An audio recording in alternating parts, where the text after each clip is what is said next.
Salut à tous, c'est Seth122 et aujourd'hui, je refais la même vidéo. Donc, il y a environ un an, j'avais fait une vidéo où j'avais acheté le MacBook le moins cher que je pouvais trouver sur eBay. Et le MacBook sur lequel j'étais tombé, c'était celui-là. Donc, il fallait voir les deux vidéos que j'ai faites si vous voulez plus d'informations. Mais en gros, c'était un MacBook Pro 2012 en état un peu mauvais. D'ailleurs, il y a une bosse qui s'est rajoutée depuis le temps. Je ne sais pas comment j'ai fait ça. Mais c'était un MacBook qui est encore plus ou moins utilisable en 2024. C'est un i5 3e génération qui est avec 12 Go de RAM, avec un disque dur, donc on l'avait upgradé avec un SSD en montant 16 Go de RAM, ce genre de choses-là. Donc c'est un ordinateur tout à fait utilisable, même s'il était, on va pas se le mentir, quand même assez lent. Et depuis ce temps-là, il y a beaucoup de choses qui ont changé dans le domaine des Mac usagés. Notamment, maintenant, les Mac Apple Silicon, les Mac qui utilisent les processeurs ARM, sont beaucoup moins chers qu'ils l'étaient à l'époque. Probablement parce que les Mac M1 ont maintenant 5 ans. Ça fait qu'on en trouve de plus en plus sur le marché de l'usager, donc vraiment pas très cher. Hein. Donc les Mac Intel ont beaucoup baissé de prix, donc je voulais voir un peu qu'est-ce que ça donnait aujourd'hui si, comme j'avais fait à l'époque, j'écrivais MacBook, puis que je prenais le moins cher. Pour rappeler un peu c'est quoi mes limitations, donc il faut que ça soit un ordinateur complet, donc ça peut pas juste être des pièces détachées. Hein. Donc je peux pas juste acheter une carte mère, voilà. Deuxièmement, ça doit être un ordinateur relativement moderne. Donc, si le moins cher, c'est un iBook G4, ça allait pas être ça, parce que c'est un ordinateur PowerPC qui est sorti au-dessus de 20 ans. Donc, non, à ce niveau-là, c'est plus vraiment un ordinateur plutôt qu'une pièce d'histoire ou du rétro computing. Donc, ça rentre pas dans cette catégorie-là. Et 3, c'est que ça doit être un ordinateur qui est fonctionnel. Donc oui, pas de pièces détachées, mais ça veut aussi dire qu'il ne peut pas avoir, par exemple, un écran craqué qui ne fonctionne pas, un clavier qui ne fonctionne pas, des ports morts, ce genre de choses-là. Donc cette année, le MacBook sur lequel je suis tombé, c'est celui-là. Donc, comme vous pouvez voir, il est encore emballé. Fait intéressant, c'est exactement le même vendeur de lequel j'ai acheté la Surface RT. C'était vraiment pas volontaire, ça a juste donné complètement au hasard que c'était lui qui était le moins cher pour ça aussi. Hein. Donc, on va l'ouvrir ensemble, puis on va voir c'est quoi ce modèle-là cette fois-ci.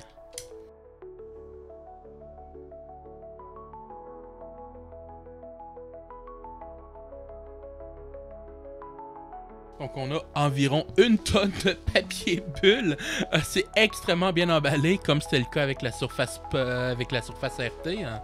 Je tiens à le préciser, ça sent bon. Donc normalement quand je reçois ça, c'est normalement les ordinateurs, les chargeurs, tout ça sont extrêmement dégueulasses. Là, juste à l'odeur, on dirait que le vendeur a essayé de faire un effort de laver un peu. Donc le chargeur, c'est un chargeur MagSafe 2. Donc on voit qu'il est vraiment en très mauvais état. Donc vous voyez que le plastique est carrément gratté. Hein. Le métal est pas rouillé, mais définitivement magané. Sinon, le plastique en tant que tel, lui, a l'air d'être en bon état. On a le câble d'alimentation ici qui est... Il a définitivement été lavé avec quelque chose comme du lave-vite, du Windex, qu'on appelle ici, mais il n'a pas été lavé avec de l'alcool ou de l'essence, à briquet, ce genre de choses-là. Donc vous voyez qu'il est sale, mais... Juste au toucher, il n'est pas dégueulasse, puis ça sent le propre. Donc, il a lavé, il n'a pas été jusqu'au bout, mais il a quand même fait une grosse partie. Et enfin, on a l'ordinateur ici. Donc, juste à la taille, vous pouvez déjà voir que ce n'est pas un MacBook Pro cette fois-là. Je sais pas si ça va se voir, j'ai fait une graphing avec mon couteau. Le papier bulle était moins épais que je croyais. Je déteste quand ça m'arrive. Et donc, on l'a ici, comme vous pouvez voir, c'est un MacBook Air. Pour être plus précis, c'est un MacBook Air 13 pouces. Comme vous pouvez le voir au fait qu'il est quand même relativement gros, on va dire, parce qu'il existe aussi des MacBook Air 11 pouces. Si vous ne savez pas de quoi je parle, en voilà un. Donc, vous voyez qu'il y a quand même une bonne différence de taille. Donc, avant de parler des spécifications, on va quand même regarder un peu l'état. Donc, sur le dessus, on voit qu'il y a, je ne sais pas si ça se voit à la caméra, il y a certaines petites graphines, comme ici, il y en a une petite. Il y a des petites tache ici où ça veut dire que c'est juste l'aluminium qui est un tout petit peu décoloré. C'est pas si pire que ça. Ici, ça a l'air d'être en très bon état. Il y a des petites traces comme ici, on dirait de la colle.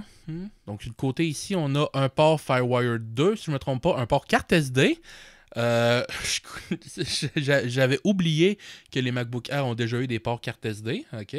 Un port USB qui est juste 2.0, si je ne me trompe pas. De l'autre côté, on a un autre port USB qui a aussi de l'air d'être 2.0. Ça pourrait être du 3.0, mais juste mis blanc vu qu'Apple ne veut pas suivre les codes, ça se peut. Le port MagSafe 2, donc qui n'est pas le même port que sur l'autre qu'on avait la dernière fois. Et ici, le port d'écouteur. Et en arrière, si on enlève la graphine que j'ai fait ici. Au moins, elle n'est pas si visible que ça, mais vous voyez ici que je n'ai fait une petite. On la sent pas vraiment au doigt. Il y en a quand même quelques autres. Donc, il y en a des petites ici, comme vous pouvez voir. Mais sinon, en tant que tel, il n'est pas en si mauvais état que ça. J'ai vu, à l'époque, on voyait beaucoup de MacBook Air qui avaient juste les coins complètement renfoncés parce qu'ils étaient tombés à terre, donc ça avait juste tout crochi. Donc, l'ordinateur est en bon état, en tout cas extérieurement. Si on l'ouvre comme ça, le vendeur a mis une feuille de papier pour protéger l'écran. C'est une bonne attention. Et on a l'ordinateur ici qui est sincèrement vraiment en bon état. Il est vraiment pas... Je vois aucune grosse graphine. Je vois pas trop de... Bon, il y a un petit peu de poussière des graines. Ça, c'est un problème souvent quand vous allez envoyer des ordinateurs, principalement des ordinateurs portables par la poste. Tout ce qui était caché sous le clavier, toutes les graines, la poussière, même si on la voit pas, même si même si vous faites ça pour essayer de le sortir de désenlever, ça va jamais tout partir. Mais dès que vous allez le mettre dans une boîte qui va se faire bouger pendant le shipping, toutes les graines vont ressortir, vont se retrouver sur l'écran puis sur le dessus du clavier. Ça, c'est quelque chose qui arrive toujours. Sinon, je vois pas... À caméra, avec les lumières, je vois plus de décoloration qu'à l'œil nu. Les boutons ont l'air d'être en bon état. Rapidement comme ça, il n'y en a pas qui ont l'air d'être brisés. Le trackpad est pas gonflé à cause d'une batterie. Il clique correctement. L'écran, je vois aucune graphine dessus. Donc, il y a pareil, un petit peu poussiéreux à cause du clavier. Mais sinon, ça a l'air d'être vraiment en bon état. Est-ce que la charnière tient? Oui. Donc, la touche a l'air un petit peu molle comparé à ce que je connais. Mais vous voyez qu'elle est quand même capable de garder au moins jusqu'ici sa rigidité. Plus bas que ça, là, elle va commencer à plus vraiment tenir. C'est vraiment pas si pire que ça. Et par en arrière, même chose. Donc, je suis capable de la reculer puis elle réussit à rester. Je teste ça parce que le 11 pouces que j'ai montré justement à la charnière quand je l'ai reçu à l'époque était complètement molle. Donc, dès que je mettais l'ordinateur comme ça, l'écran refermait tout seul. Dès que je le mettais comme ça, il tombait complètement par en arrière. Ça rendait l'ordinateur presque inutilisable. J'avais dû démonter puis essayer de resserrer les vis, de remettre du Loctite pour essayer de les faire tenir plus longtemps. C'était vraiment pas super.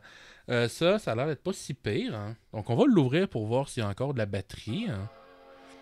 Immédiatement, ça a l'air d'ouvrir. Ouh! L'écran est définitivement en bonne qualité. Définitivement pas si pire. Donc, on va le mettre comme ça pour que vous puissiez le voir. Donc, le mot de passe, je crois que j'avais vu dans la description que c'est 1, 2, 3, 4. 1, 2, 3, 4, tout simplement. Donc, 1, 2, 3, 4. Enter. Oui. Donc, ça, si je ne me trompe pas, c'est 10.8. Ouais, 10.8.5.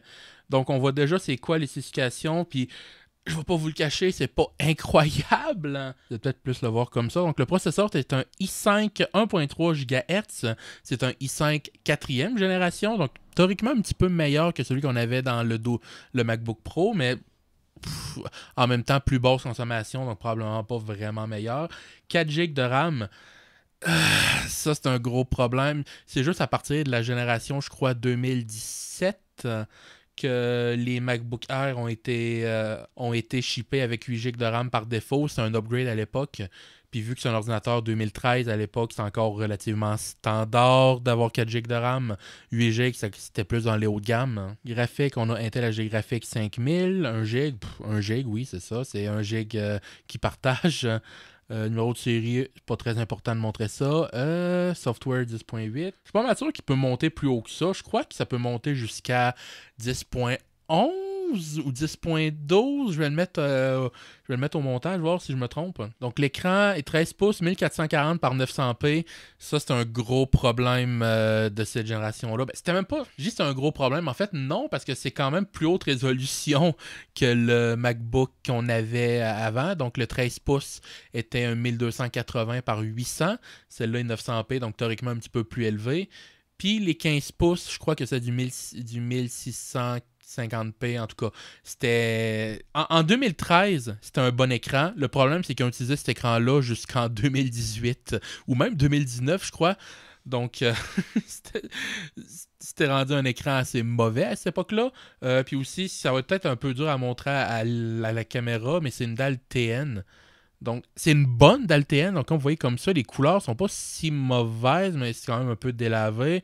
Puis là, comme ça, vous voyez la différence, ça commence à virer négatif. C'est une dalle TN. C'est une des meilleures dalles TN que j'ai vues. Mais ça reste quand même une dalle TN. Ce qui était encore une fois assez standard à l'époque. Les écrans IPS étaient quand même relativement rares. Même le MacBook Pro avait aussi une dalle TN. Il va falloir attendre, je crois, la génération Retina qui était en 2013 justement. Mais pour les pros, pour avoir plus que ça. Stockage, donc c'est un 128 GB.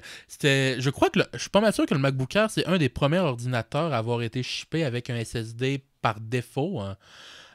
Théoriquement, il y avait aussi les premiers netbooks, les EPC, les EPC, hein, qui avaient un SSD de 8 GB, quelque chose du genre, qui venait avec Linux, puis un peu plus tard Windows XP, mais ça n'a vraiment pas duré longtemps, va être remplacé par des disques durs.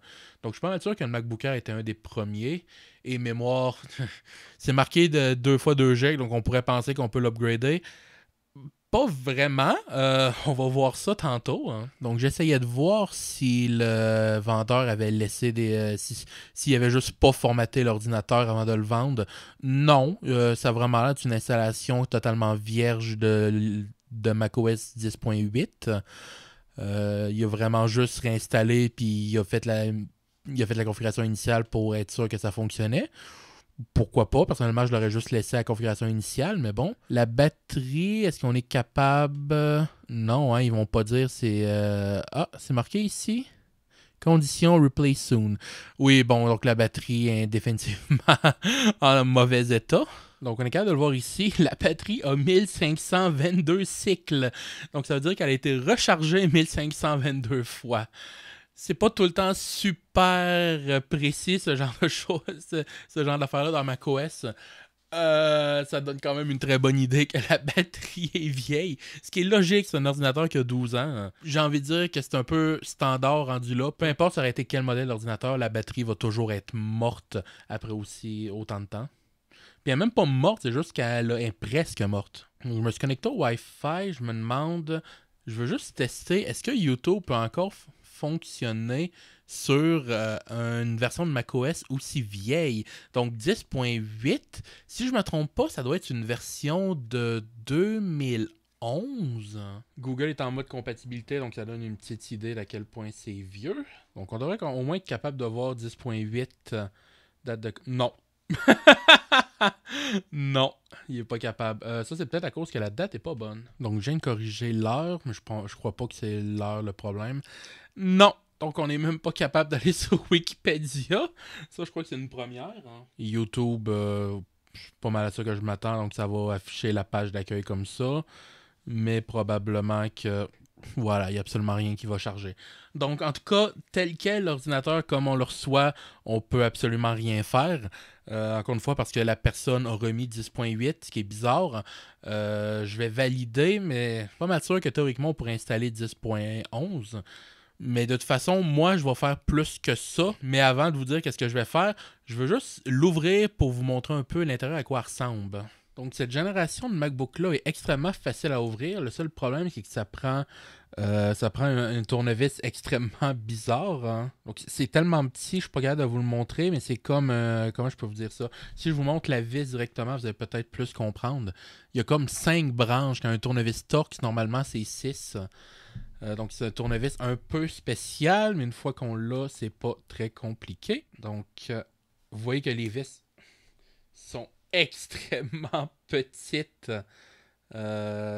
Voilà, donc il faut faire attention de ne pas les perdre. Hein. Évidemment, ils n'ont pas toutes la même taille. Par contre, comme vous pouvez voir, je crois que c'est ces deux-là en dessous ou la charnière qui sont plus longues. Au moins, c'est assez facile à retenir vu que c'est celle de la charnière.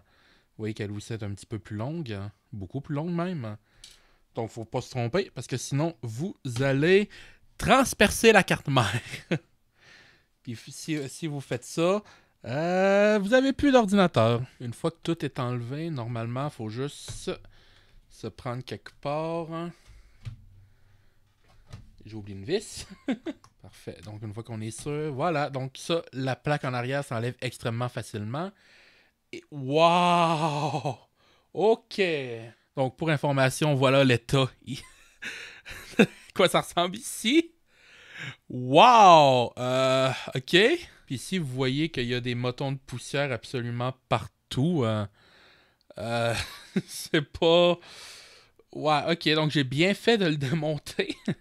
En fait, j'ai surtout démonté... Wow, même ici. Wow, OK. Donc, je vais laver ça. J'ai surtout démonté pour vous montrer trois choses. Donc, la batterie ici n'est pas du tout soudée. Hein. Donc, ou elle n'est pas collée plutôt. Hein. Donc, elle est quand même relativement facile à enlever. Il faut juste la déconnecter ici. Donc, le connecteur est là. Après ça, il y a quelques vis à enlever autour. Puis, normalement, ça s'enlève très facilement. Donc, potentiellement, ça va peut-être être un update que je peux faire parce qu'on peut encore trouver des batteries pour ce modèle-là. Deuxièmement, le SSD. Ça, ici, c'est le SSD. Il est remplaçable. Donc, ça ressemble à un port M2. C'est pas un port M2 parce que les ports M2 n'existaient pas, je crois, en 2013. Ça a été inventé plutôt en 2014, si je ne me trompe pas, 2013-2014. Hein. Mais c'est quand même un port PCI. Donc, on peut acheter des SSD donc, plus gros qui sont faits pour se connecter directement là-dedans. Ou on peut acheter des tout petits adaptateurs qui transforment ça en port M2 normal. Puis on peut connecter n'importe quel SSD moderne. Donc, c'est aussi une option.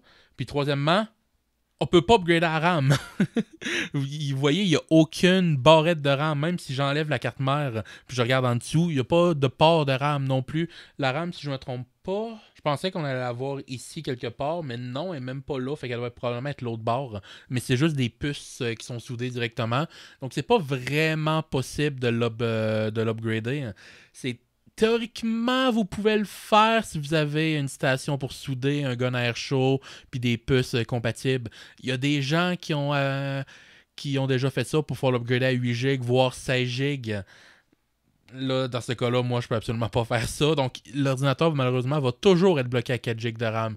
Donc, ça va être un problème extrêmement gros parce qu'aujourd'hui, même 8 GB, c'est plus vraiment assez. Hein. On essaye le plus possible d'avoir 16 GB. Puis là, on se ramasse avec un ordinateur qui a 4 GB et qui est bloqué à ça.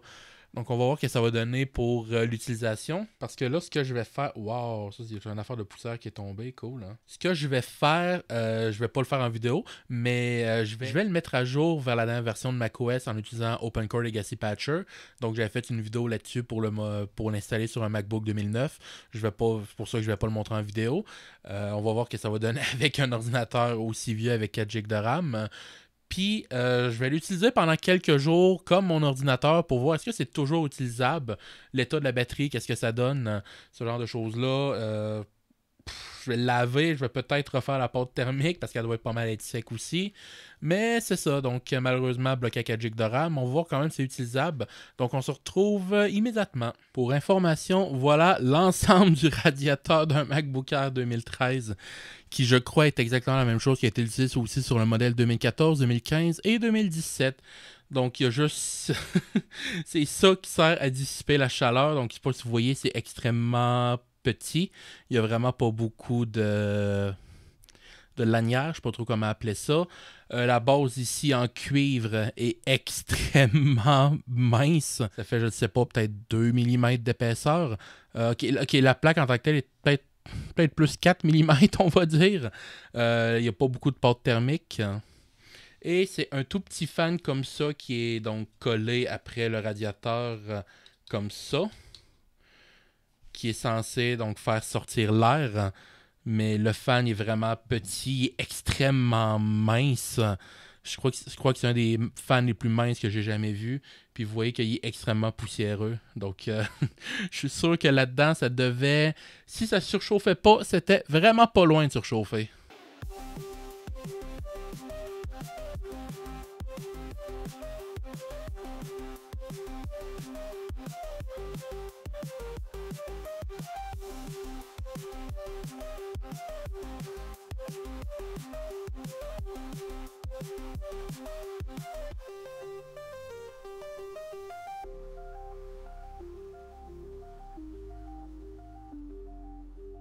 Donc nous sommes maintenant 2 semaines plus tard et vous allez voir la machine a un petit peu changé.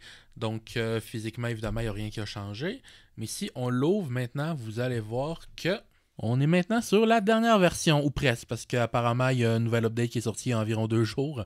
Et je ne l'ai pas encore faite parce que ça ne me tentait pas de la faire vu que c'est compliqué sur ce genre de machine-là. Donc MacBook Air, pour montrer que c'est encore la même machine évidemment, 13 pouces 2013. Et une autre différence que vous allez peut-être voir... c'est qu'on n'a plus l'icône en haut qui nous dit que la batterie est à remplacer. Pourquoi? Parce que je l'ai remplacée. Donc, je vous présente la batterie originale qui, vous voyez, prend quand même une bonne partie de l'ordinateur normalement.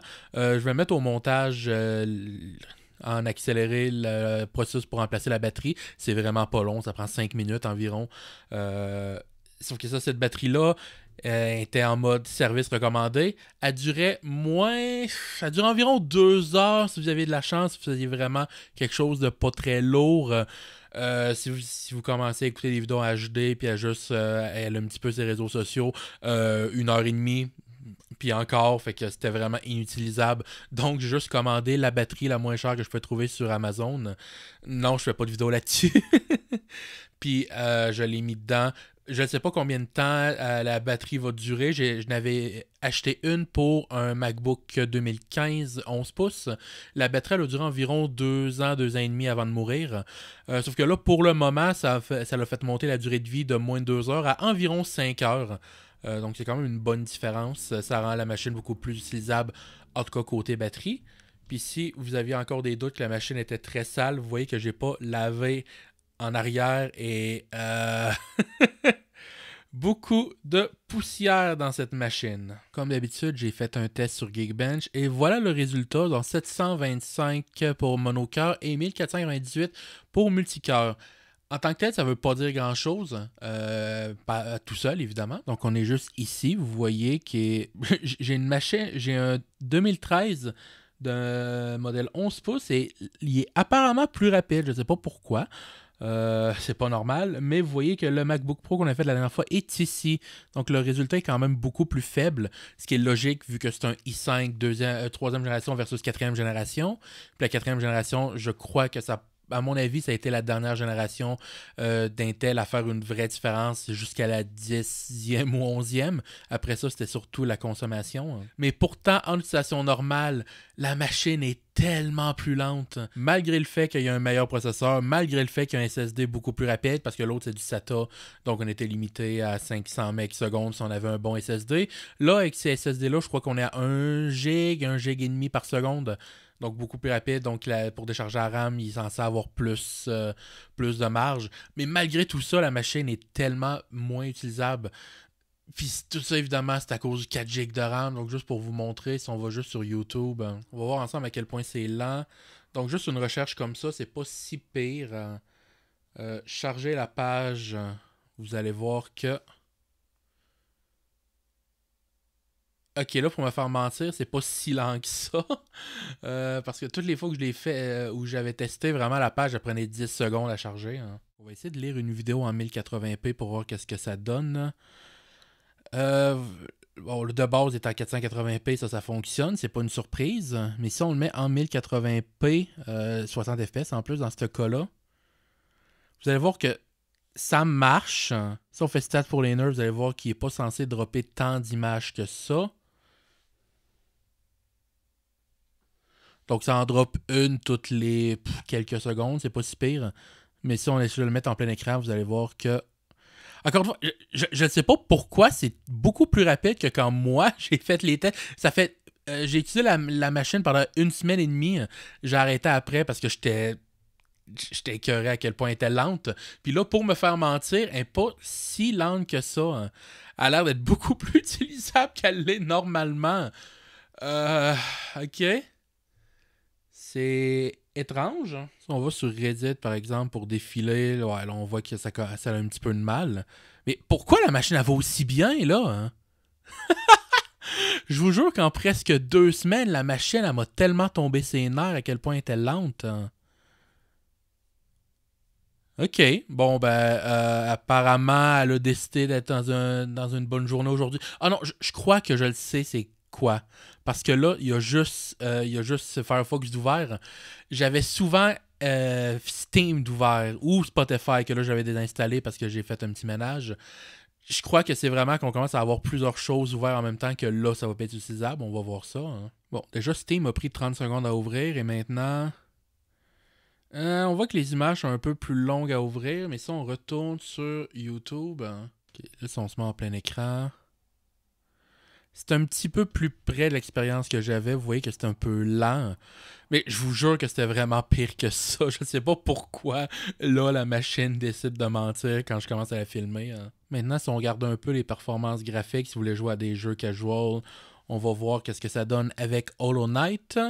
Donc, comme vous avez peut-être pu le remarquer, vous avez écouté plusieurs de mes vidéos, c'est souvent le jeu que je vais utiliser sur ce genre de machine-là, pas très puissante, parce que Hollow Knight, je l'ai répété à plusieurs reprises et je vais encore le répéter, c'est un jeu qui est facile à faire tourner en 30 FPS et relativement difficile à faire tourner en 60 FPS pour des machines bas de gamme. C'est sûr que votre ordinateur, si vous avez un ordinateur portable entrée de gamme, on va dire, avec un Ryzen fait dans les 5 dernières années, le jeu va fonctionner sans problème.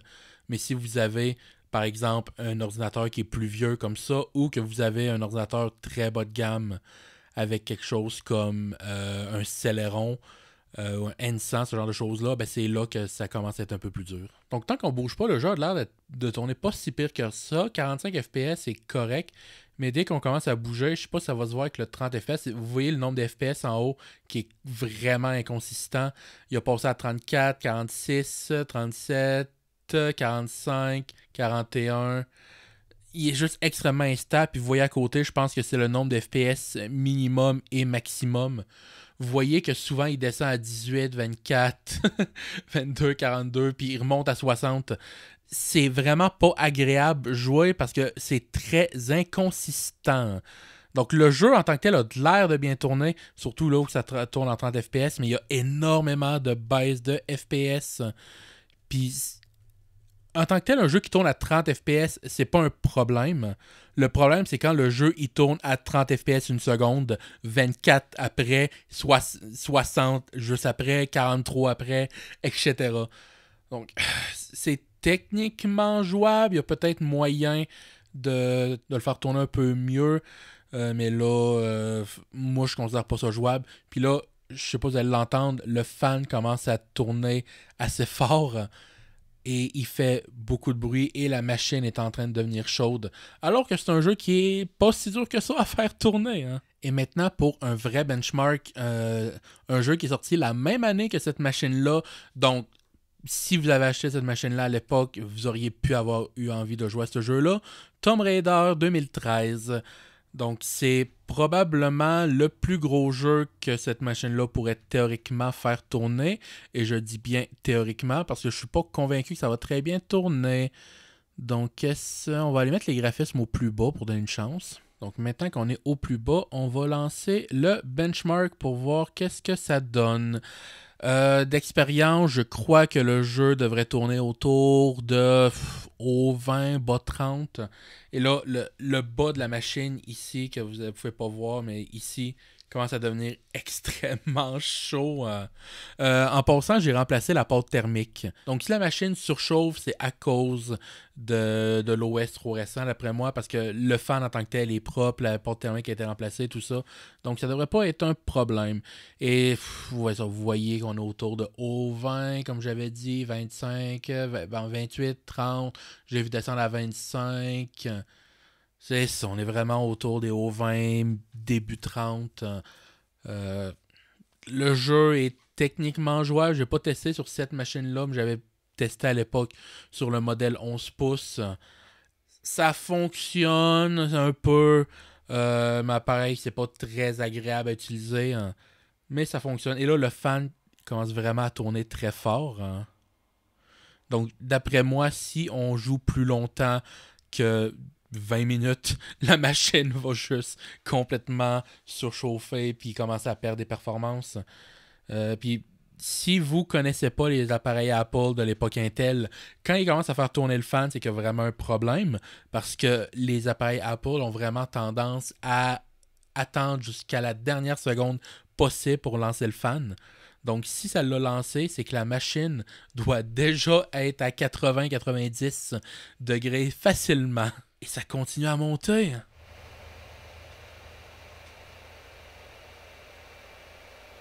La machine ne fait plus rien et elle fait encore beaucoup de bruit à cause du fan. Ça, j'ai eu un moment où, justement, après avoir lancé un benchmark, j'ai essayé de l'éteindre.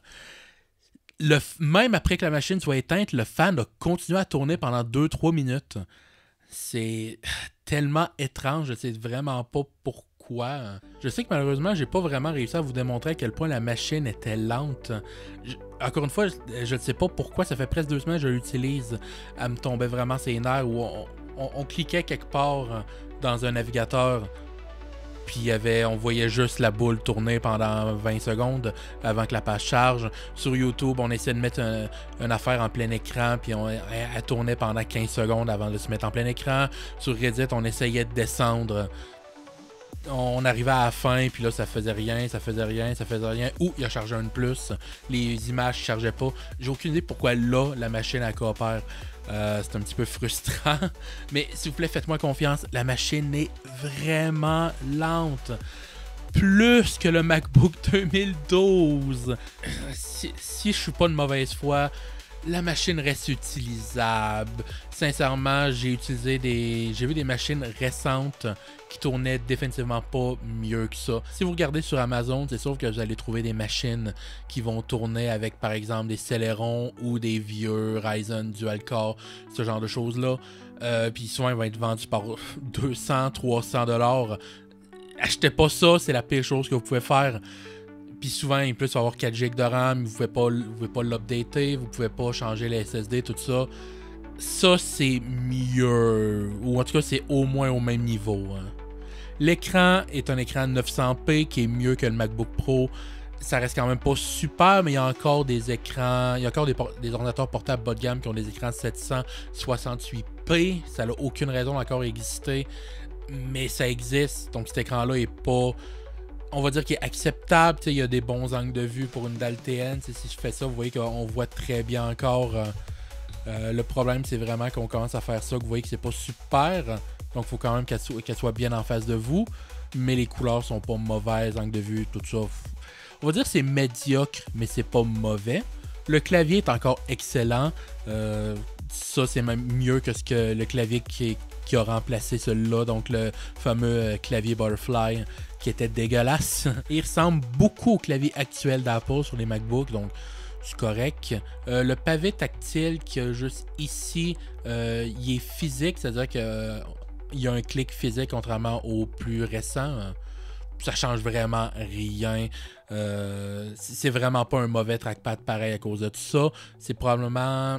Il est probablement meilleur que beaucoup d'ordinateurs Windows encore. Hein. Mais même si je dis que côté matériel, il est correct, mais qui est lent, tout ça, ça n'a pas vraiment d'importance tant qu'on parle pas du prix. Hein. Pour rappel, le MacBook Pro 2012 que j'avais acheté il y a 1 an maintenant, je l'avais acheté 140$. Donc pour ce prix-là, ça venait avec 12 GB de RAM, un disque dur 320 GB, si je me souviens bien, et un i5 3e génération. Donc maintenant qu'on est 1 an plus tard, celui-là qui est un modèle 2013, donc 1 an plus récent, avec un meilleur i5, avec uniquement 4 GB de RAM que vous ne pouvez pas toucher, puis avec un SSD 128 GB, 90$.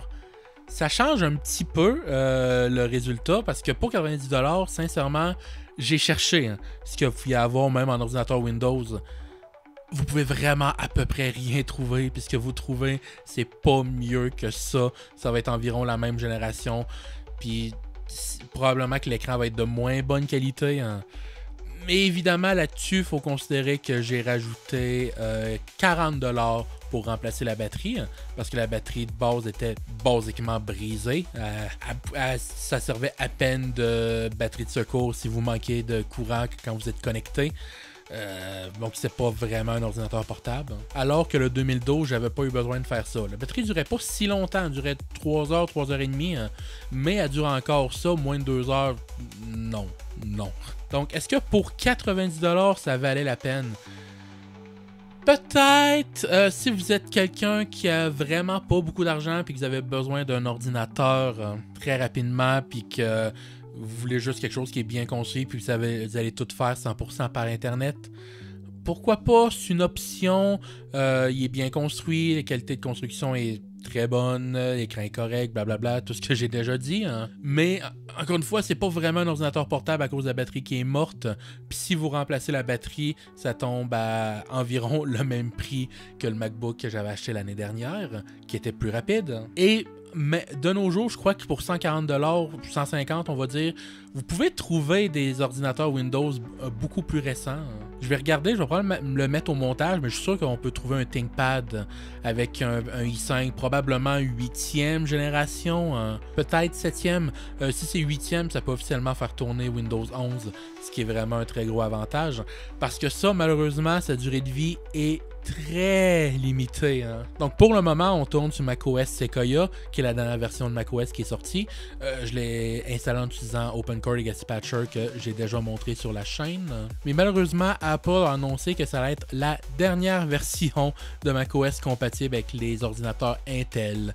Donc l'année prochaine, dans quelques mois même maintenant, quand ils vont sortir la nouvelle version de macOS, il n'y aura aucun moyen d'upgrader cette machine-là sur une nouvelle version. Donc oui, Sequoia va encore être supporté, je crois, pendant 2 ans, 3 ans peut-être. Mais vous allez plus jamais avoir de mise à jour. Donc l'ordinateur a malheureusement une date limite. Si vous dites, on va installer Windows dessus, non, parce que Windows 10, lui, arrête d'être supporté en octobre de cette année, donc dans moins de 2 mois au moment où je filme. Et Windows 11 a besoin d'un i5, d'un processeur Intel 8e génération minimum. Ça, c'est un 4e génération. Il peut pas. Théoriquement, il y a moyen de contourner ces limitations-là. Heureusement, c'est plus dur sur une machine Apple parce que c'est pas un vrai BIOS complet, c'est propriétaire Apple. Fait qu'il faut beaucoup plus jouer avec l'ISO pour réussir à le faire démarrer dessus. Puis Windows 11 pas supporté. Pareil, probablement que Microsoft vont mettre une date de fin. À un moment donné, ils vont arrêter de pousser les mises à jour. Sinon, l'autre option, évidemment, c'est Linux, qui là, lui, va encore fonctionner pendant très longtemps. D'ailleurs, c'est probablement quelque chose qu'on va tester dans une vidéo un peu plus loin, voir ce genre de machine-là, comment ça tourne sous Linux. Mais là, pour le moment, voilà. Je vous laisse ça de même. Est-ce que ça vaut la peine, 90$? Oui, mais c'est vraiment à la limite. Puis s'il faut que vous changez la batterie, non, vous êtes probablement beaucoup mieux de trouver une machine Windows un peu plus récente. Donc, j'espère que vous avez apprécié la vidéo. J'espère que ça va pas avoir trop répété la vidéo de l'année dernière. Et on se dit à la semaine prochaine. Au revoir.